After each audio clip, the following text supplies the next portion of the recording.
Hello guys, welcome to another video of photosynthesis. আজকে যে ভিডিওটা করছি এর মাধ্যমে আমি তোমাদের সাথে শেয়ার করছি যে আমার বাগানের কাগজ ফুলগুলো বা বুগেনভেলিয়ার কন্ডিশন এই মনসুনে কীরকম। তো এই যে গাছটি দেখতে পাচ্ছ এর আইডি হচ্ছে পার্থ।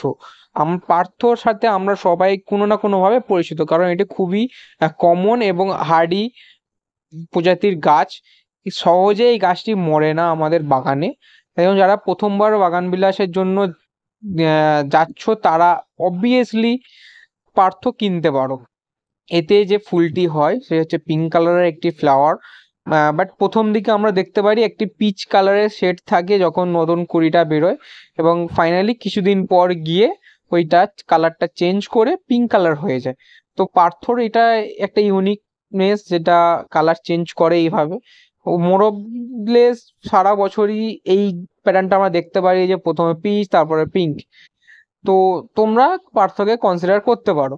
তো আর এই ভিডিওটা করছি যাতে তোমরা জানতে পারো যে আমার বাগানের যে কাগজ ফুলগুলো আছে সেগুলো এই মনসুনে কিভাবে গ্রো করছে।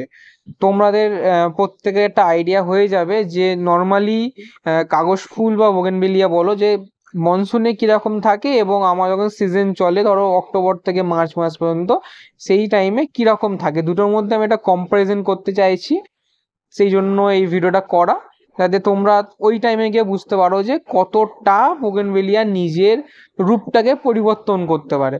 তো আজকের জন্য এইটুকুই। নেক্সট ভিডিওতে অন্য একটা আমার বোগেনভেলিয়াকে নিয়ে আসবো, তার সম্বন্ধেও শেয়ার করব অনেকগুলো ইনফরমেশন। তো আজকের জন্য এইটুকুই রইলো, নেক্সট ভিডিওতে আবার তোমাদের সাথে দেখা হচ্ছে।